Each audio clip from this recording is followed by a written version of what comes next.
अस्सलाम वालेकुम। हमारा जो नेक्स्ट पार्ट है वो है जीनोम ऑर्गेनाइजेशन इन यूकैरियोट्स। इससे पहले हमने जीनोम ऑर्गेनाइजेशन के बारे में पढ़ा और जीनोम ऑर्गेनाइजेशन इन प्रोकैरियोट्स में पढ़ा और फिर उसकी टाइप्स पढ़ी कि किस तरह की कॉइलिंग होती है, राइट हैंडेड होती है और लेफ्ट हैंडेड होती है। ठीक है, अब हम पढ़ेंगे जीनोम ऑर्गेनाइजेशन इन यूकैरियोट्स। इसके कुछ लेवल्स हैं।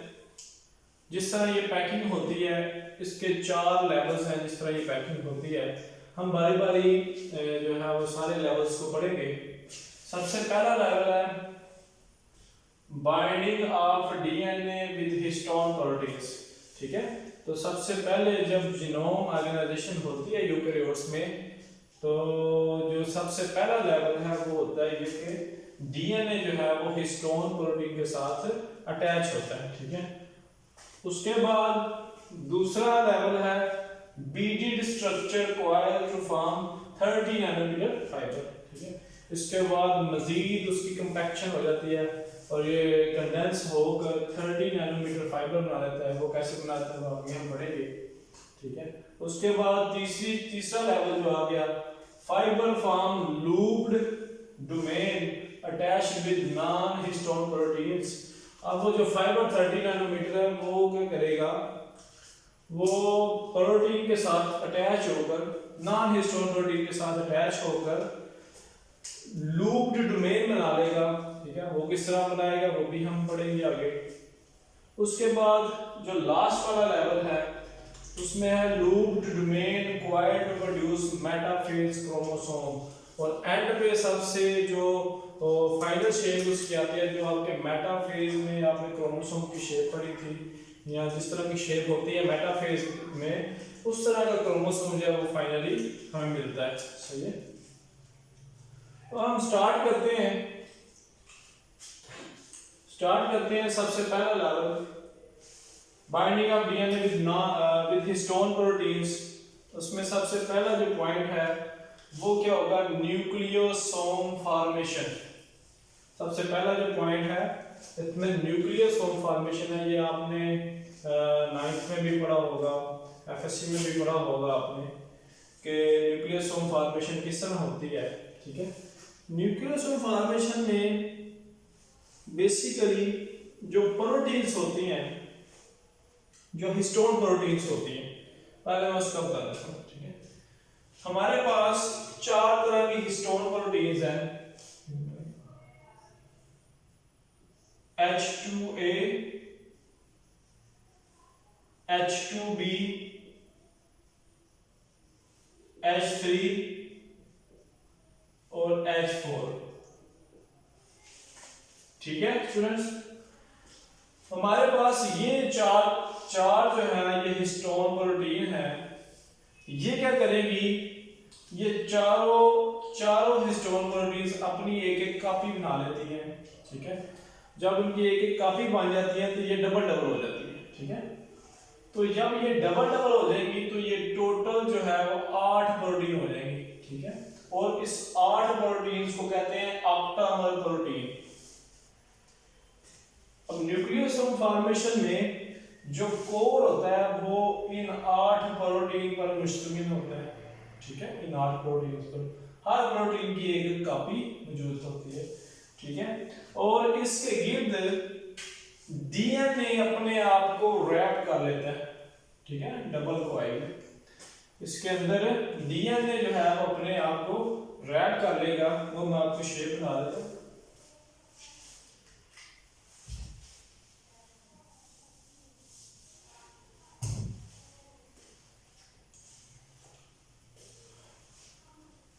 ये स्टूडेंट्स इस तरह की शेप आ रही है, ऑक्टामर है प्रोटीन का। ठीक है,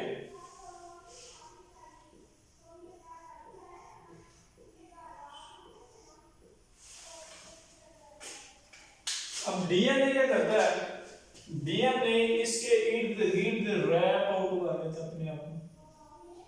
ये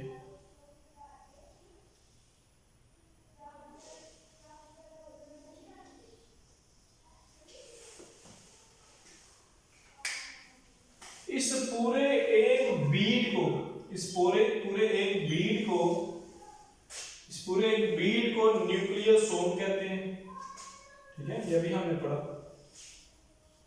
इस पूरे एक बीड को न्यूक्लियोसोम कहते हैं, जिसमें 8 प्रोटीन होती हैं, ऑक्टामर है प्रोटीन का।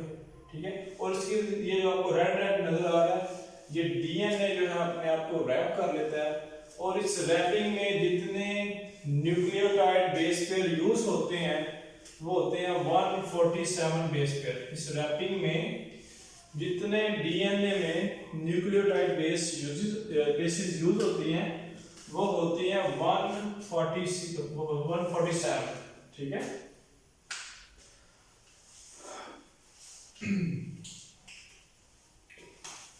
न्यूक्लियोसोम।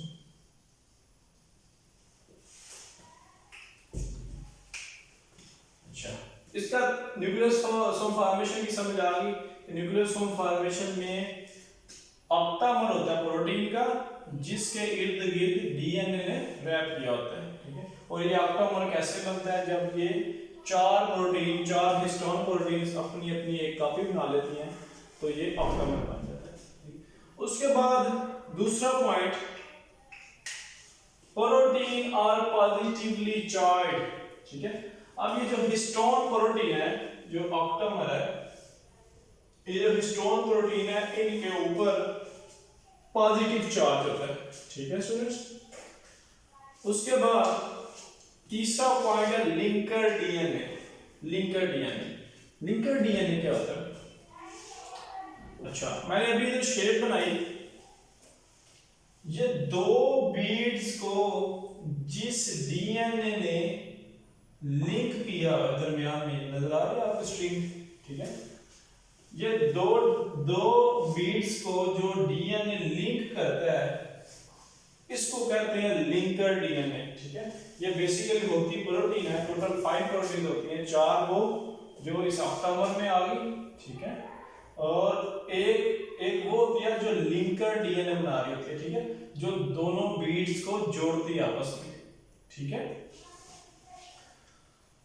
उसके बाद ये जो कोर हिस्टोन है, ये वाला, ये ऑक्टामर जो है, इसकी हम थोड़ी सी शेप पढ़ेंगे कि इसमें कौन कौन से रीजन होते हैं, फिर उसका पढ़ते हैं। ठीक है, core histone contain N terminal and histone fold region. ठीक है, अब लेट्स सपोज मैं एक प्रोटीन बनाता हूँ, हिस्टोन प्रोटीन। ठीक है, तो उसमें 2 पार्ट होते हैं, एंटरमिनल और हिस्टोन फोल्ड रीजन। ये 2 चीजें इसमें होती हैं, मैं बना के दिखा देता हूँ। ये मैंने एक प्रोटीन बनाई,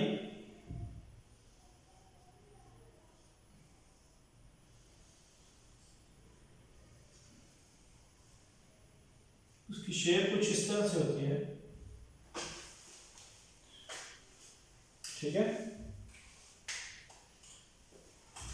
इसकी ये वाली साइड, ये होती है एंटरमिनल। ठीक है, इसकी ये वाली साइड होती है एंटरमिनल, और जो बाकी रीजन होता है उसको बोलते हैं हिस्टोन फोल्ड रीजन। यहां से ये फोल्डिंग होती है और ये मजीद जो है वो कंडेंस होता जाता है। ठीक है, उसके बाद अब ये फोल्डिंग किस तरह से होती है, क्योंकि हमने 4 तरह की प्रोटीन पढ़ी है, मैं दोबारा रिपीट कर देता हूँ। 4 तरह की प्रोटीन पढ़ी है। एक पढ़ी है H2A, H2B, H3 और H4। ठीक है, अच्छा, अब ये आपस में इंटरेक्ट किस तरह करेंगी इस कोर रीजन में?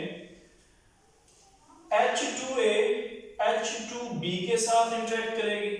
ठीक है, H2A H2B के साथ इंटरेक्ट करेगी और अपनी शेप जो बनाएगी उसको बोलेंगे हैंड शेक। ठीक है, जैसे 2 बंदे हैंड शेक करते हैं, 2 बंदे जब हैंड शेक करते हैं, ठीक है, तो जो शेप बनती है वो इन 2 प्रोटीन के मिलने से बनेगी। H2A का H2B से मिलने से, ठीक है। इसी तरह यही केस H3 और 4 के साथ होगा, ठीक है।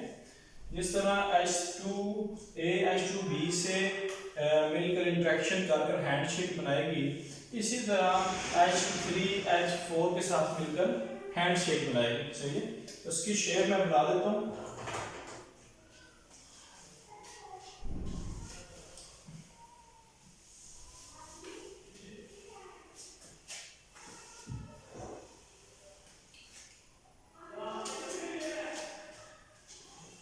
ये मैंने अभी प्रोटीन बनाई हिस्टोन, इसी को फोल्ड करेंगे, हैंडशेक बनाएंगे इसी का,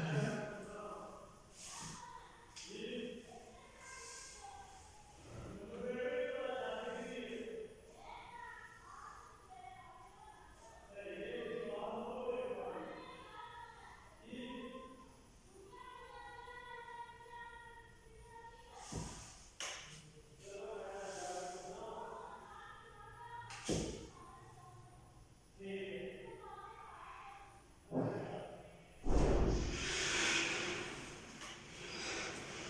ठीक है स्टूडेंट्स, अब देखें ये वाले जो एंड वाले जो इसके जो हमें नजर आ रहे हैं, ये दोनों आपस में क्या हो जाएंगे, फोल्ड हो जाएंगे। ये इस तरह फोल्ड हो जाएगा, ये दूसरा इस तरह फोल्ड हो जाएगा, ठीक है।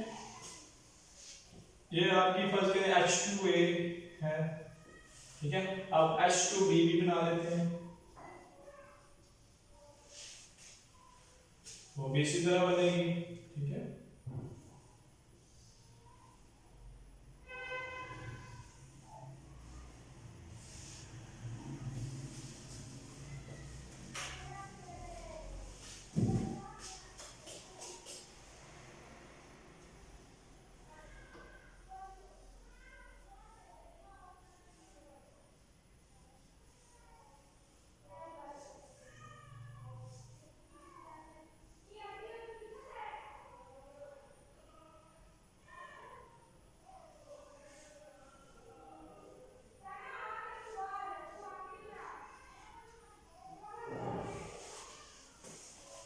स्टूडेंट्स, इसी तरह जिस तरह H2A H2B के साथ ये जब आपस में इंटरेक्ट करेंगी, जब आपस में ये मिलेगी, तो इनकी जो शेप बनेगी वो हैंड शेप बनेगी, ठीक है।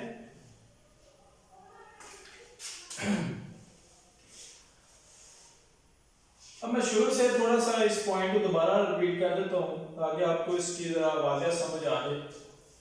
सबसे पहला जो पहले लेवल में सबसे पहला क्या होगा, आपका न्यूक्लियोसोम बनेगा। न्यूक्लियोसोम कैसे बनेगा, ऑक्टामर्स प्रोटीन कोर में होगी और लिंकर डीएनए जो डीएनए है वो उसके इर्द गिर्द रैप अप करेगा, ठीक है। उसके बाद प्रोटीन जो ऑक्टामर्स होती हैं वो बेसिकली पॉजिटिवली चार्ज होती हैं, ठीक है।